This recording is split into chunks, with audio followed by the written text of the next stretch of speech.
Shalom mes bien-aimés, ici c'est Marie, j'espère que vous allez bien. C'est vrai, ça fait un petit temps, les aléas de la vie. Mais nous revenons à la base qui est la compréhension et la réflexion sur notre Maître et Seigneur Jésus-Christ. Le titre du topic aujourd'hui sera « Tout ce dont j'ai besoin ». Tout ce dont j'ai besoin.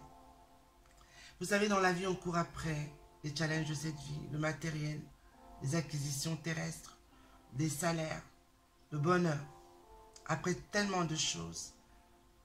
Mais la seule chose dont nous avons besoin, c'est quoi? Pour étayer ce que je vais développer ici, je vais vous demander d'aller dans votre Bible, dans Colossiens 3, à partir du verset 1. Colossiens 3, à partir du verset 1, qui nous dit ceci. Si donc vous êtes ressuscités en Christ, recherchez les choses en haut, où Christ est assis à la droite de Dieu. Verset 2. Attachez-vous aux réalités d'en haut et non à celles qui sont sur la terre. Verset 3. En effet, vous avez connu la mort et votre vie est cachée en Christ, en Dieu. 4. Quand Christ, notre vie, apparaîtra, alors vous apparaîtrez aussi avec lui dans la gloire. Pourquoi est-ce que je vous parle de cela? Si donc vous avez reconnu Jésus-Christ comme votre Maître et Seigneur, cela veut dire que vous êtes mort en tant qu'ancien vous et vous êtes ressuscité en Christ, vous êtes une nouvelle créature. Donc votre priorité est de chercher les choses en haut. Qu'est-ce que je veux dire par les choses en haut? Par les choses qui agréent notre Père Céleste, par les choses qui l'intéressent et non ce que nos désirs sont. La chair est morte. Donc aujourd'hui, nous sommes occupés à courir après les choses de l'esprit. Parce que notre Seigneur, alors qu'il est retourné auprès du Père et qu'il est assis à sa droite, est occupé à nous préparer pour être au même endroit que lui. Avec lui. Donc, si nous avons connu cette mort et que nous sommes ressuscités en Christ, nous sommes cachés en Christ, nous sommes cachés sous notre Père. Et nous devons tout faire pour être glorifiés et apparaître dans sa gloire avec lui au moment venu. Ceci veut dire que je ne m'appartiens plus. Je ne m'appartiens plus, je lui appartiens. Ceci veut dire aussi quoi? Telle la Bible nous dit, nous sommes dans ce monde, mais nous ne sommes pas de ce monde. Nous devons faire les choses de notre monde. Nous devons nous préparer pour les choses de notre monde. Nous devons savoir que par ces choses d'en haut, mon cœur s'attache à lui. Mes envies s'attachent à lui. Mon cœur est renouvelé chaque jour. Par quoi? Par la lecture de ce livre, la Bible. Mon cœur se renouvelle chaque jour. Mes idées changent. Je commence à comprendre. Je commence à réagir autrement. Je commence à avoir d'autres attitudes en Christ. Parce qu'au plus je m'attache à ce qu'il me demande, ou je m'attache à lui, ou j'apprends à connaître sa pensée, je change, je ne suis plus moi-même. C'est pour ça que je disais au départ, je ne m'appartiens plus. Je ne suis plus moi, mais je deviens en lui. Je deviens comme lui. On se comprend ou pas? Vous devez savoir que en Jésus-Christ, je ne parle plus de moi-même. Je ne parle plus de moi. Je parle de Christ. Mes attitudes, des actes que je pose. Ce n'est plus moi-même. Ce n'est plus Marie. Mais c'est Christ en moi qui agit. Et pour cela, je dois comprendre que les choses de ce monde ne sont plus ma priorité. Donc, lire la parole, en fait, construit la nature de Christ en vous. Lire la parole construit la nature de Christ en vous. Cette parole qu'il a laissée va vous construire, sa nature, sa capacité, son caractère. Cette parole la construit en vous. Donc, lisez-la un maximum pour qu'elle vous transforme, pour qu'elle s'installe en vous.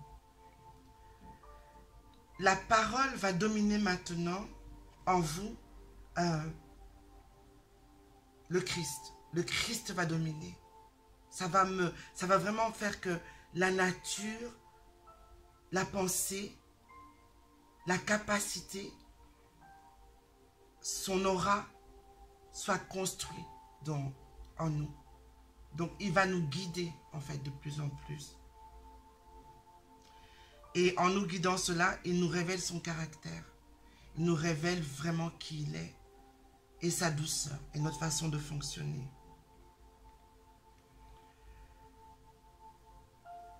Et au plus vous faites ça, au plus vous attrapez une certaine paix.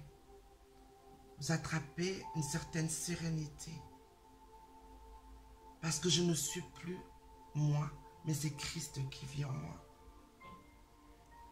Je suis et je me construis maintenant spirituellement. Je suis rempli de l'Esprit de Dieu et une certaine joie commence à m'habiter. Une joie que le monde ne peut pas me donner. Une joie et une paix qui sera éphémère si je me contente du matériel ou des choses de ce monde. Donc je dois me rappeler que pour construire ma vie spirituelle, cette construction, c'est la parole. Ce n'est pas la philosophie, ce n'est pas l'histoire, ce n'est pas des théories données par des hommes. Ok? Donc quand je commence à la lire de plus en plus, je la médite. Je vais la répéter encore et encore. Elle va me devenir familière.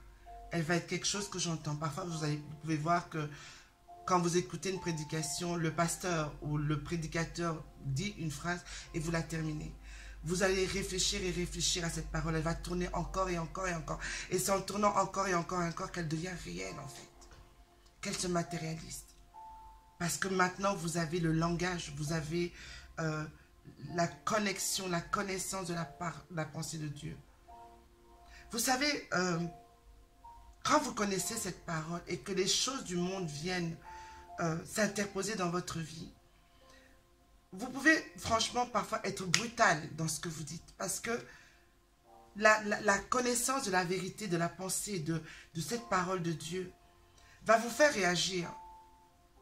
Et va vous faire dire parfois, non, bêtise, ce n'est pas ça. Parce que vous avez médité, cette parole habite en vous, devient une réalité tellement profonde en vous que lorsque le monde dans lequel nous sommes, mais d'où nous ne venons pas, va vous envoyer des flashs, des bombardements, de mensonges, vous connaissant la pensée et la réalité de Dieu, il y a une certaine violence sainte qui s'installe en vous. On se comprend? Je continue. Donc, en lisant la Bible, cette Bible, comme je l'ai dit, devient ma vie. Elle devient réelle. Si je ne la lis pas, par contre, je ne construis pas en fait ma vie spirituelle. Je ne construis pas ce besoin essentiel dont j'ai besoin, qui est la réalité de mon Dieu, qui est la réalité de sa parole, qui est la réalité de sa pensée. Vous savez, lire la parole, ce n'est pas de l'histoire. Et je dis souvent aux gens qui me disent, mais oui, je dois lire la Bible, mais ces histoires de l'Ancien Testament, l'histoire de Joseph, l'histoire de tel, l'histoire de tel, l'histoire de tel. Vous n'allez pas construire cette chose dont vous avez besoin, qui est Dieu, sa présence en vous, par l'histoire ou par les philosophies. D'où je dis souvent aux personnes, priez et l'Esprit de Dieu qui vous conduit dans chaque étape de votre marche avec le Seigneur, l'Esprit de Dieu qui convainc du jugement du péché et de la justice, va souvent vous convaincre à lire des passages bibliques. Et c'est pour cela que je dis souvent aux débutants, ou même à quelqu'un qui veut connaître la pensée de Dieu, de commencer par le Nouveau Testament, où réellement vous avez Luc, par exemple les passages du livre de Luc, de Matthieu, les passages du livre de Jean, qui vous disent des choses que le Seigneur a dit de sa bouche. Vous allez commencer à les méditer, vraiment à rentrer dans cette réalité de ces paroles et les répéter. Est-ce qu'on se comprend? Essayez de me suivre ici. C'est pour cela que vous n'allez pas commencer par lire Nombre, par exemple, qui est dans l'Ancien Testament. Vous n'allez pas commencer peut-être spécialement à lire Ésaïe, qui est dans l'Ancien Testament, Ézéchiel. Vous allez d'abord essayer de méditer la pensée de Dieu, les paroles que le Seigneur a dit. Et ces paroles vous pénétrant, vous les méditez, vous les répétez, elles deviennent votre quotidien. Comme par exemple un passage qui dit « Ce n'est plus moi qui vis, c'est Christ qui vit en moi ». Quand vous passez par des événements ou qu'on vous attaque, tu dis « Non, ce n'est plus moi, c'est Christ qui vit en moi ». Et en méditant ces paroles, elles deviennent réelles. Souvenez-vous que ce dont vous avez besoin n'est pas la philosophie, n'est pas l'histoire, n'est pas une certaine pensée, mais vous avez besoin de la pensée de Dieu. Vous avez besoin de sa parole qui est vie et esprit en vous.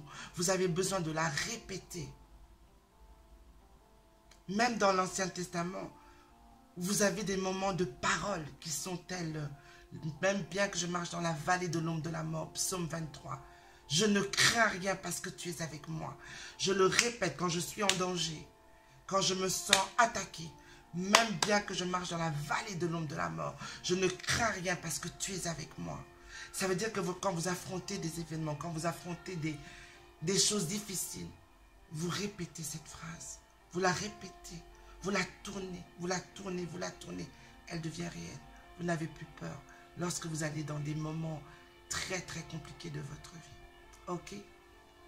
Je dois me rappeler aussi que dans le monde, souvent on dit oui, je ferai ceci demain. Ou je rêve d'avoir une maison d'ici quelques années. Ou quand je me... Non. Vous devez savoir qu'avec Dieu, c'est l'instant précis. C'est le moment précis. Tout se passe maintenant. Tout se passe maintenant. Quand vous lisez la parole, vous devez essayer d'agir maintenant. Vous devez essayer de obéir maintenant. Faire les choses maintenant. Pas demain, pas après-demain. Essayez de les faire maintenant. Et par ce maintenant, nous faisons et nous réalisons que la parole de Dieu est vie et esprit. Étant vie, elle est l'air que je respire, elle est la force que j'ai, elle est l'intelligence qui m'habite, qui me pénètre chaque jour. Tout se passe maintenant. Je lis la parole est vie. Donc cette vie étant en moi, les choses sont dans le présent. Ma relation avec Dieu, en fait, n'est pas demain ou après-demain. Elle est constante, elle est à chaque instant. Elle est renouvelée à chaque instant. Au plus je vais lire la Bible, au plus cette relation va continuer à être présente. Mais comment faire? Cette parole de Dieu qui est dans cette Bible, ce n'est pas en étant sur ma bibliothèque ou en dessous de mon coussin qu'elle est vie et esprit. C'est quand elle est prononcée par le fruit de mes lèvres. C'est quand je la récite. C'est quand je la proclame qu'elle devient vie et esprit et qu'elle est maintenant. Parce qu'au plus je vais la proclamer, au plus je vais en parler, au plus elle va être réelle. Et elle va être maintenant matérialisée. Est-ce qu'on se comprend? Donc souvenons-nous que la parole est notre contact avec Dieu. Puisque la parole est Dieu, puisque la parole est la pensée de Dieu. C'est notre contact avec Dieu. Mais nous devons nous rappeler encore une fois que ce n'est pas une parole dans un livre, dans une bibliothèque ou bien sur notre chevet de lit qui va faire que nous allons être remplis de cette parole. Comme certaines personnes mettent parfois la Bible ouverte sous leur oreiller pensant que c'est comme ça que ça va pénétrer. Non, non, non. C'est la lecture et la méditation de cette parole qui va faire que voilà, nous avons ce contact immédiat avec Dieu, la compréhension de ce qu'il a voulu nous laisser. Et en fait, avec ce contact, en la lisant et maintenant en la confessant, dont le croyant qui confesse la parole de Dieu, que cette parole maintenant devient vie et nous fait rentrer maintenant dans une autre dimension spirituellement. Des choses que nous prononçons, des choses que nous disons, des choses que nous voulons, lorsque nous nous rappelons de la parole de Dieu que nous prononçons, parce qu'en la prononçant, pardon, nous sommes des croyants qui confessent. Le monde a été fait par la parole. Nous sommes des croyants qui confessent la parole de Dieu. Cette parole est envoyée et devient réelle maintenant. Amen, amen. Et nous devons savoir que nous devons être avant tout spirituels avant d'être matériels. Si nous n'avons pas cette connexion spirituelle qui est notre vrai je, nous ne sommes nulle part. Si nous nous arrêtons à ce que nous voyons, à ce physique, au matériel, aux objets, nous ne sommes rien. Le jour que nous mourrons, nous mourrons. Tandis que cette parole qui devient vie en nous, qui est ce dont nous avons besoin,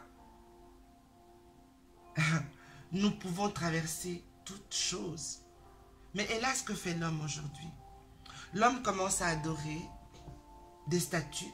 L'homme commence à adorer l'argent. L'homme commence à adorer des choses qui ont été créées par lui-même ou des choses qui ont été créées par Dieu. Ils adorent les choses, les objets, mais ils n'adorent plus Dieu. Mais de quoi as-tu besoin? Tu as besoin de Jéhovah God, Jéhovah Dieu. Tu as besoin de lui. Pour l'atteindre, tu dois passer par son Fils Jésus. Alors pourquoi vas-tu adorer l'argent? Pourquoi vas-tu adorer des voitures? Pourquoi vas-tu adorer des statues? Ces statues ont été créées de tes mains. Parce que Dieu a donné l'intelligence à l'homme pour créer, pour construire des maisons, pour construire des voitures. Et encore une fois, des hommes parfois font des processions avec des statues et se prosternent devant des statues. Ils se prosternent devant des statues. Ils adorent des statues. J'en ai même vu qui embrassent des pieds de statues. Cette statue a été faite par qui? Par l'homme. Mais parce que tu as donné du pouvoir à cette statue, tu as invité des démons, des esprits à rentrer dans cette statue, qui te bernent en fait de temps en temps. Amen. Je vais m'arrêter ici parce que comme je dis souvent, mes vidéos sont de 15 minutes parce que je ne veux pas trop vous bourrer la tête. Je veux que vous compreniez. La seule chose dont tu as besoin est une relation avec Dieu. Et pour pouvoir avoir cette relation avec Dieu, Jéhovah, tu dois passer par son Fils Jésus-Christ. Et pour passer par Jésus-Christ, tu dois le reconnaître. Et reconnaître sa vie et qui il est et ce qu'il a fait pour toi. Alors, je ne vais pas aller plus loin. C'était beaucoup plus une vidéo de réflexion. Parce qu'en ces temps difficiles qui sont devant nous, avec le Covid et tellement d'autres choses, beaucoup se découragent, beaucoup sortent des églises, beaucoup ne prient plus. Parce que sortir de l'église est une chose, mais ne plus prier, ne plus lire la parole de Dieu est très grave. Donc, la seule chose dont tu as besoin, dont j'ai besoin, c'est de Jésus-Christ. Amen. Shalom à tous. Un excellent week-end à tous, parce que là, nous sommes vendredi. Et surtout, n'oubliez pas, ce livre, qu'il ne vous quitte pas à un seul moment, mais qu'il soit un livre de réflexion et de méditation. Amen. Au revoir. Bye bye à tous.